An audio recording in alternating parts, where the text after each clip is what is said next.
안녕하세요. ESF 진한솔 간사입니다.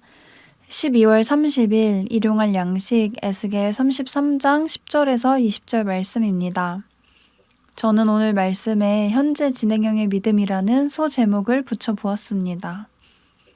하나님께서는 에스겔을 파수꾼으로 세우셔서 이스라엘 백성들에게 경고하십니다. 하나님께서는 이스라엘이 하는 말을 모두 듣고 계셨고 에스겔을 통해 하나님의 마음이 무엇인지를 전해주십니다.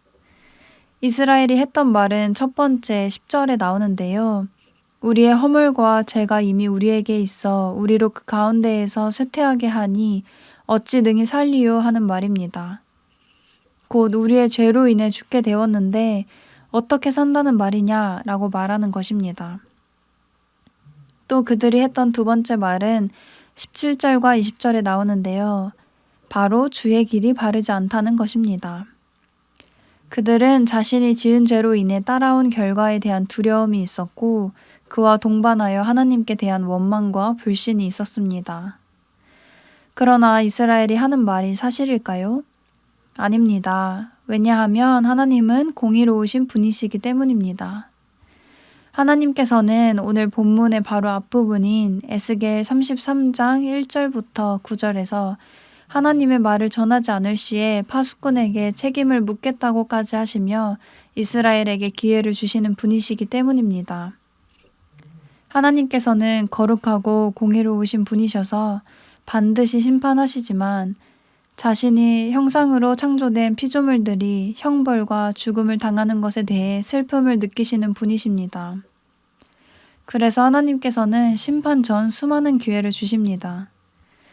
또 하나님께서 공의로우신 이유는 그분은 사람이 각자가 행한 그 행위대로 심판하시는 분이시기 때문입니다. 죄를 짓지 않은 사람이 억울하게 누명을 써서 다른 사람의 죄값을 대신 져야 하거나 죄를 지었음에도 아무런 형벌도 받지 않는 일이 일어나지 않는다는 것입니다. 각자가 행한 그대로 심판하시기에 주의 길이 바르지 않다고 말할 수 없습니다. 그렇다면 이스라엘이 할 수 있는 것은 무엇일까요? 바로 하나님께 돌아가는 것입니다. 11절에서 말씀하시듯 하나님께서는 악인이 죽는 것을 기뻐하시지 않습니다. 하나님께서 기뻐하시는 것은 악인이 그의 길에서 돌이켜 떠나 사는 것입니다. 이미 악한 길로 너무 멀리 갔다고 했을지라도 스스로 용서받을 수 없다고 생각할지라도 하나님께서는 지금이라도 돌이켜 자신의 죄에서 떠나서 정의와 공의로 행하면 그가 반드시 살고 죽지 않을 것이라 말씀하십니다. 또한 내가 스스로 생각하기로 의인이라고 생각하며 스스로의 공의를 믿고 죄악을 행하면 그 모든 의로운 행위가 하나도 기억되지 않을 것이며 그 지은 죄악으로 인해 죽을 것이라고 하십니다. 톨스토이는 이런 말을 남겼습니다. 미래에 있어 사랑은 없다. 사랑은 오직 현재에 필요한 것이다. 현재 사랑을 하지 못하는 사람은 사랑이 없는 사람이다. 저는 오늘 말씀을 보며 톨스토이의 이 명언에 사랑이라는 단어가 들어간 자리에 믿음을 넣을 수 있지 않을까 생각했습니다. 미래에 있어 믿음은 없다. 믿음은 오직 현재에 필요한 것이다. 현재 믿지 못하는 사람은 믿음이 없는 사람이다. 우리는 현재를 빼놓고 과거의 미래의 나에게 믿음을 맡겨서는 안 될 것입니다.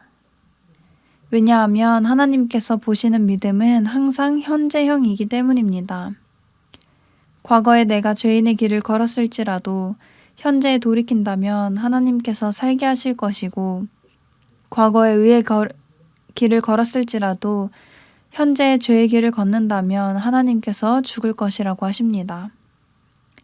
우리의 믿음도 늘 현재 진행형이어야겠습니다. 과거에 그땐 좋았지와 미래에 언젠가 믿겠지에 나의 신앙이 머물러 있는 것은 아닌지 점검하고 돌이켜 볼 수 있으면 좋겠습니다. 이 말씀이 하나님께서 오늘의 나에게 주신 말씀이라고 믿으며 오늘 하루가 의의 길을 걷는 날 되시기를 소망합니다.